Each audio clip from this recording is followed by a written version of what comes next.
இந்த ஆட்சி வந்தவுடன் மாண்புமிகு தமிழக முதல்வர் அவர்கள் பிறப்பித்த உத்தரவு 2021ஆம் ஆண்டு அன்றைய ஆணையாளருடைய சுற்றறிக்கையே திருக்கோயில்களில் பயன்பாட்டிற்கு தேவைப்படுகின்ற நெய்களை ஆவின் நிர்வாகத்தில்தான் வாங்க வேண்டும் என்று ஆணையருடைய சுற்றறிக்கை மாண்புமிகு தமிழக முதல்வர் அவர்களுடைய உத்தரவின் பேரில் அனைத்து திருக்கோயில்களுக்கும் வழங்கப்பட்டிருக்கின்றது.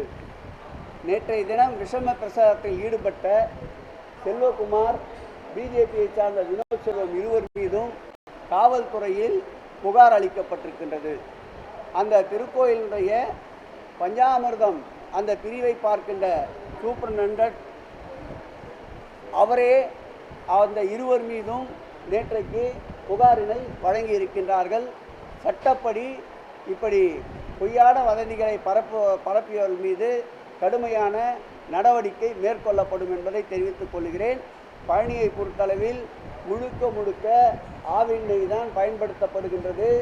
தேவைக்கு அதிகமாகின்ற பொழுது வேறொரு தனியாரிடம் வாங்கப்படுகின்ற நெய் கூட அந்த தனியார் கம்பெனி கூட இப்பொழுது புகாருக்கு உள்ளாகி இருக்கின்ற நிறுவனம் இல்லை என்பதை தெளிவுபடுத்த கடமைப்பட்டிருக்கின்றேன். பஞ்சாமிர்தத்தை பொறுத்தளவில் முழுவதுமாக பக்தர்களுக்கு தரமாக வழங்கப்படுகிறது. திருக்கோயிலின் சார்பில் வழங்கப்படுகின்ற இலவச பஞ்சாமிர்தமும் தரமோடு வழங்கப்படுகிறது. கட்டணத்தோடு கூடிய பஞ்சாமிர்தமும் தரமோடு வழங்கப்படுகிறது. அதற்கு உண்டான பரிசோதனைகள் தொடர்ந்து நடைபெற்றுதான் அந்த பஞ்சாமிர்தம் விநியோகத்திற்கு வருகின்றது.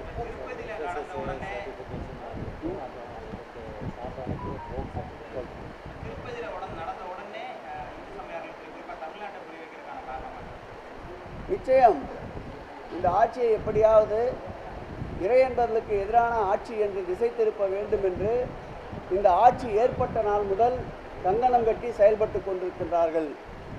அவர்களுடைய கனவுகளை தகர்த்து தரைமட்டமாக்குகின்ற செயல்தான் திராவிட மாடல் ஆட்சியுடைய முதலமைச்சர் அவர்கள் பல்வேறு புதிய திட்டங்களை இந்த இந்து சமய அறநிலைத்துறைக்கு வழங்கி கொண்டிருக்கின்றார்கள்.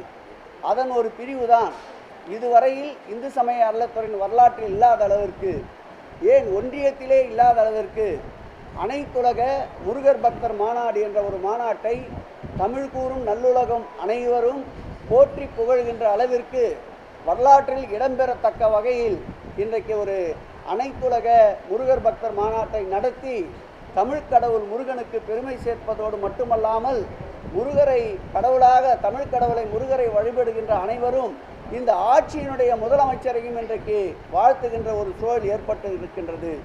இப்படிப்பட்ட சூழல்களை தவிர்க்க வேண்டும் என்பதற்காக, இப்படிப்பட்ட புகழுக்கு களங்கம் ஏற்படுத்த வேண்டும் என்பதற்காக எங்கு எந்த பிரச்சனை என்றாலும், தற்செயலாக நடந்த பிரச்சனை என்றாலும் அதை ஊதி பெரிதாகுவதற்கு ஒரு கூட்டம் அலைந்து கொண்டிருக்கின்றது. அவர்களுடைய அனைத்து கனவுகளும் தகர்க்கப்படும். அந்த கனவுகள் கனவுகளாகத்தான் இருக்கப்படுமே தவிர நினைவுகளாகுவதற்கு வாய்ப்பே தமிழகத்தில் இல்லை.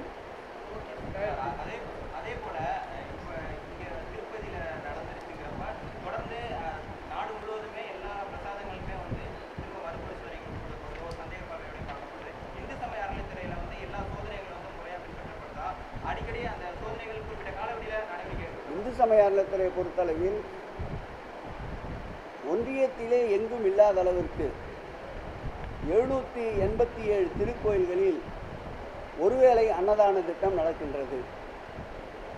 அதேபோல் 12 திருக்கோயில்களில் நாள் முழுவதும் அன்னதான திட்டம் நடந்து கொண்டிருக்கின்றது. அதேபோல் 17 திருக்கோயில்களில் அன்னப்பிரசாதம் திருக்கோயிலுக்கு வருகின்ற அனைத்து பக்தர்களுக்கும் 17 திருக்கோயில் வழங்கப்பட்டு கொண்டிருக்கின்றது.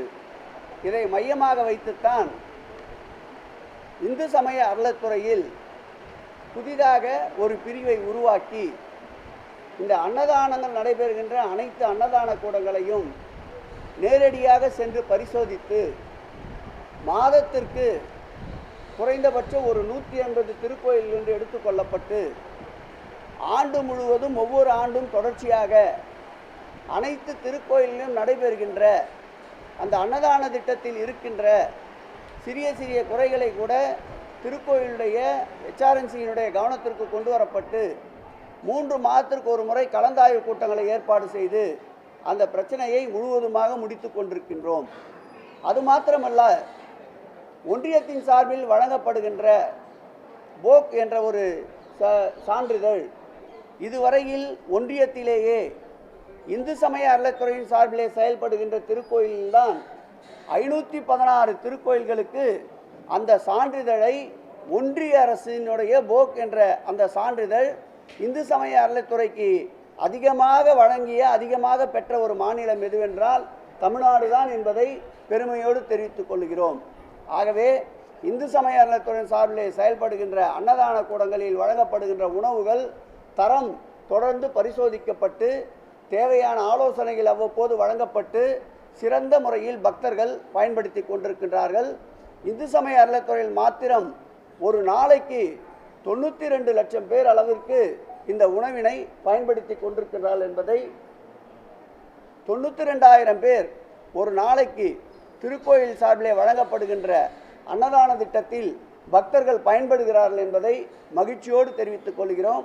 இந்த அன்னதான திட்டத்திற்கு ஆண்டிற்கு ஆகின்ற செலவு 105 கோடி ரூபாயை இந்து சமய அறநிலையத்துறையின் சார்பில் அந்தந்த திருக்கோயில்களில் இந்த அன்னதான திட்டத்திற்கு செலவிடப்படுகிறது என்பதையும் மகிழ்ச்சியோடு தெரிவித்துக் கொள்கிறோம்.